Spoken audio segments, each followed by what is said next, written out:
Welcome to the Stickers on the Mic podcast, brought to you by StickerGiant.com, where we talk with our customers about how they started their business, how they're marketing their brand, and how they're growing their company. Without further ado, it's time for the Stickers on the Mic podcast from Sticker Giant.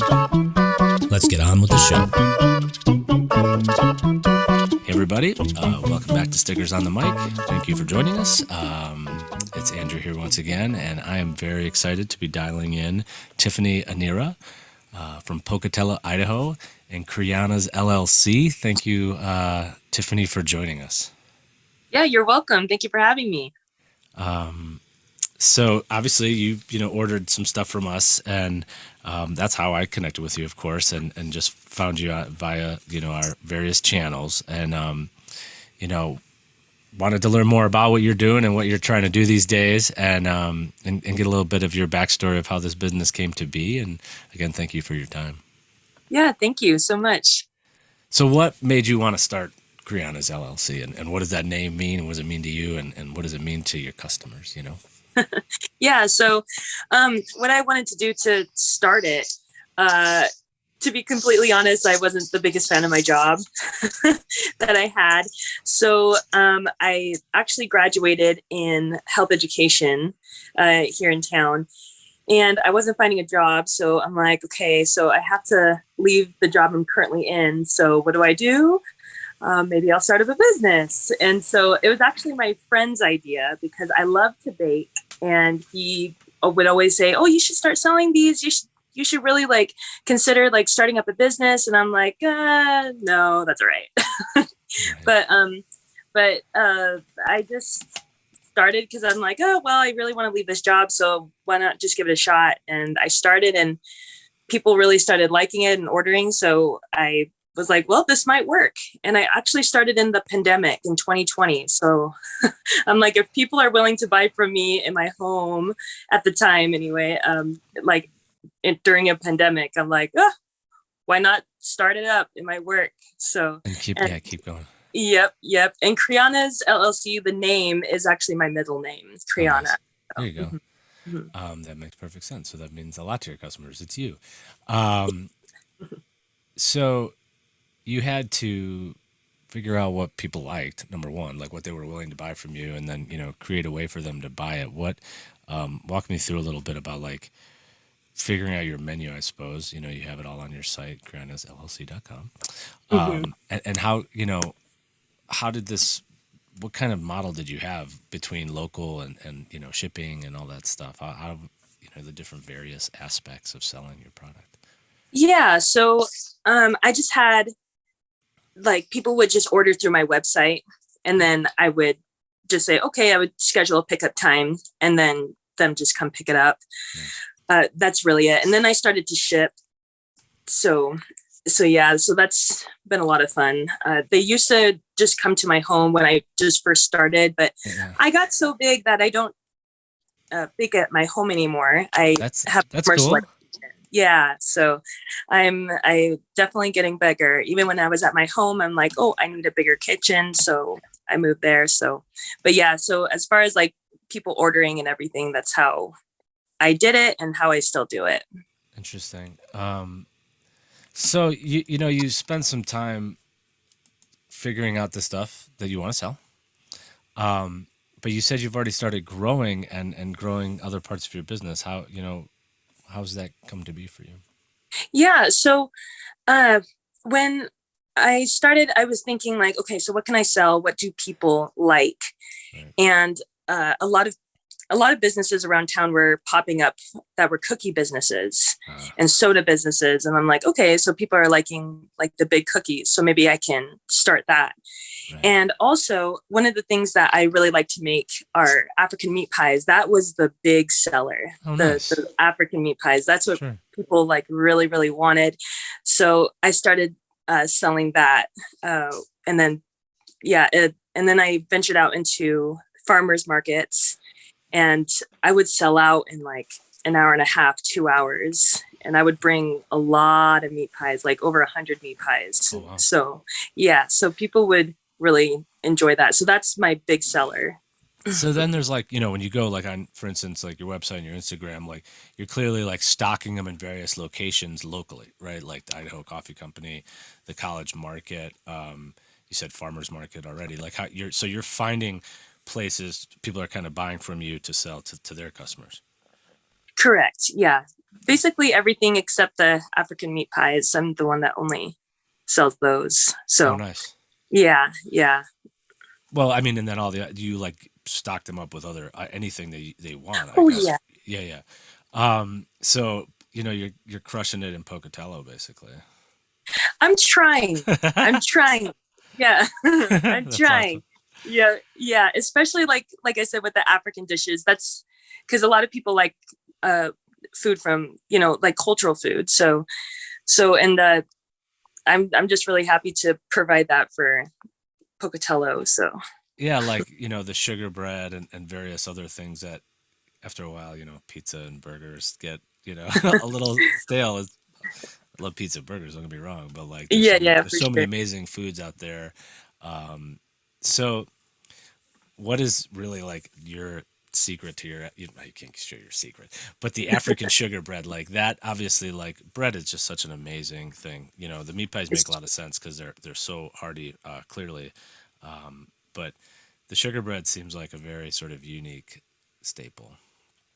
yeah, it is. Like people really like it. I mean, as far as like anywhere goes from America to Spain, like I mean, yeah, you have bread, but then you have that certain bread that makes it, cultural. Right. So yeah, so that's that's really nice that people are really interested and but yeah, I mean I it tastes really good. I mean, I honestly crave it myself sometimes, so I'm glad that other people like it.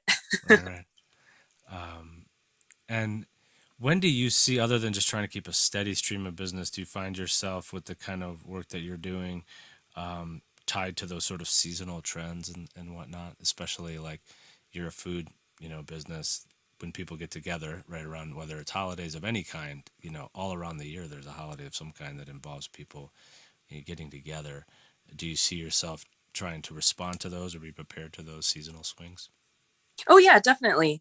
I try to stay ahead of the game. Like when people are thinking about, I don't even know, the 4th of July, I'm thinking about Christmas.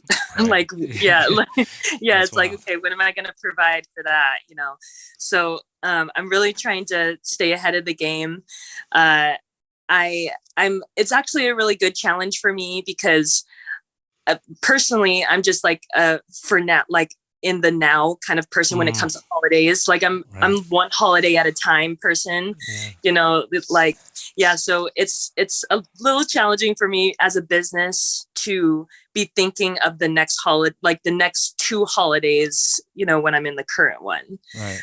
So yeah, so it's a good challenge for me, but but it's a lot of fun trying to prepare for that and for people's needs for that Yeah, like particular. doing forecasting. That's just pure like sales planning. It's like we know that we have to hit certain numbers, and those are the things that a lot of folks that I get to talk to, talk about. And the question to get you to answer in a way is like, what are the things you didn't know you wish you knew, so to speak, and then like what are the things that you've learned that were kind of surprising to you? You know what I mean? There's the things that are the hard lessons, and you're like, golly, if I could have just did that other thing that one, you know what I mean? There's that. But then there's also like, I've learned this other thing that's very, because I love to learn, right? So like the thing you learn that's like the light bulb moment, like wow, but then there's the other one where you're like, So first start with like the challenging lesson or whatever that you found along this journey. Oh yeah. So the first thing that I learned that I wish I knew before Right. I entered is basically how to run a business. I Mm, had zero idea how to run a business. I did not know what to expect. mm, I did not know anything like that. So I'm like, I kind of wish I watched more like videos and things that like lessons to learn, like mm, what to start a business. Like I wish I knew all that before starting hmm, because at first I'm like, what I do, right. but but I'm thankful for, people that are around me that help me a lot. Nice. So yeah. And then the things that I have been learning again, is just everything to run a business. Right. Like I'm just going as, they come along, Mm, yeah. So I have a friend that owns a business, and he really helps me out. mm, And yeah, so that really helps, like with taxes and how to price things, and you right. know yeah, and everything like that. And my husband definitely helps, like in the finances, and the idea, like he gives me really good ideas. So Nice. Oh, so that's yeah, I'm positive. really, Yeah, that's helpful. yeah, Right. definitely, yeah. But yeah, it's definitely a challenge for sure. Like as they come. So So you've moved into a bigger space. What does that look like for like try to sort of like meet that demand and create new demand, right? Like you're trying to ship things. That's a whole different experience for what anyone would do, especially for fresh baked goods, right? That's tough. yeah. The new space. How's the new space been? What was the trajectory when you were in your house to into your new space, so to speak? Yeah. So my house, I have a extremely small kitchen. I'm sure that my counter space was even smaller than the desk that you're at. Like it Right. was very, very small. And I was providing for the farmers market. And at the time it was just baked goods. But like cookies and sweetbreads and stuff. I didn't provide the meat pies there, um, but yeah, at that time I'm like, man, I need a bigger kitchen. I just have to Right. get a bigger kitchen.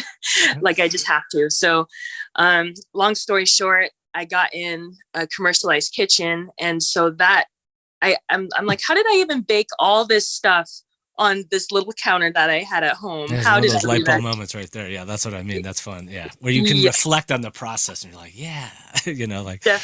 definitely. I mean, even now I'm like, okay, I need an even bigger kitchen. I need like a storefront. Like I need Right. a place where people can see me, and Right. just walk in and Yeah. everything. So yeah, so Wow. I'm I mean, always thinking do you feel bigger. like your local community can support that like brick and mortar style business? I mean, obviously there's a turn away from Main Street, so to speak.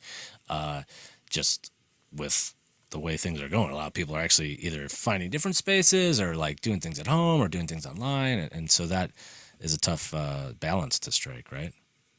Yeah, well, I thought so, but I went to a seminar, and I had this mindset that people are going to stop buying, and like the increase is going to decrease, Mm. in a lot of areas. And I just had that mindset. And then the instructor asked, like after Christmas, how many people bought something that wasn't a need, that was a want? And then a lot of people just shot Oh up their, yeah, no, yeah, even people are still myself. buying stuff for Yeah, sure. I people are mean, still like buying. Yeah. people have to Mhm. buy things, and we require. I mean, food is of course a different space because people got to eat, and you're not serving an everyday necessarily kind of food, but like you have enough variety that you can do sweets, and then you could do lunch every couple of days, or we love like getting empanadas. Like these meat pies are effectively that, but a different culture's interpretation on a wrapped handheld thing. It's pretty awesome, like Right. but especially once you get a hankering for some, it's hard. You build your family's life around certain folkways, like pizza night, like I said, or whatever. Yeah. Hmm. So you get the space and you start growing, and you think you want to get into a place like a point of sale location. Yeah, definitely. I'm actually in the process of doing that. Heck yeah. Actually, yeah, yeah. So, however, the building was supposed to be ready last year. Ooh, Yeah, but with construction, things keep getting pushed back. sure. So yeah, but for now, I'm just kind of waiting, and I'm just doing everything in the kitchen I rent from, Nice. and I'm really happy, and I'm very honored and blessed that I still get customers and like income Yeah, from yeah. just that. So I'm a But you're like lot. on the verge of like the next cool part of the evolution of you from home to space to own your own space, so to speak. Mhm. Yeah, yeah, it's great. I mean, uh, that's definitely the end goal. Well, that's not the end goal for me. That's just like another No, that's step. just part three, right? Act three. There's That's just still, part three. yeah, yeah, yeah, Okay. exactly. Yeah. Yeah, yeah, exactly. That's awesome. Yeah.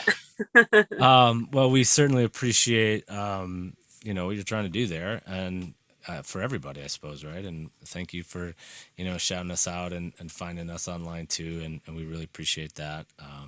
And if again, if you're in Pocatello, Idaho, if you happen to be listening and you need need to meet up with CreeAnna, you can find her there, CreeAnna's LLC.com. And I look forward to the next stage for you. It seems pretty exciting. Thank you. Yeah, I'm excited myself. So it's only upward from here. That is very encouraging. And I hope, everyone can take some inspiration from that. But, we like to say on the show, of course, every sticker has a story. And today, of course, yours is our featured story. So, Tiphanie, thank you for that. And thank you to everybody out there in podcast land. And if you need to tell some stories using stickers or labels, Tiphanie, your story will hopefully guide them along that way a little bit. So, yes. Buy stickers from Sticker Giant. Well, we appreciate that. And it's even more fun when you tag us, and then we can get you on the show. And you can always email us at podcast@stickergiant.com. If you or you know someone who would be a great story, send them my way. This brings me great joy, as I was telling Tiphanie before we rolled today.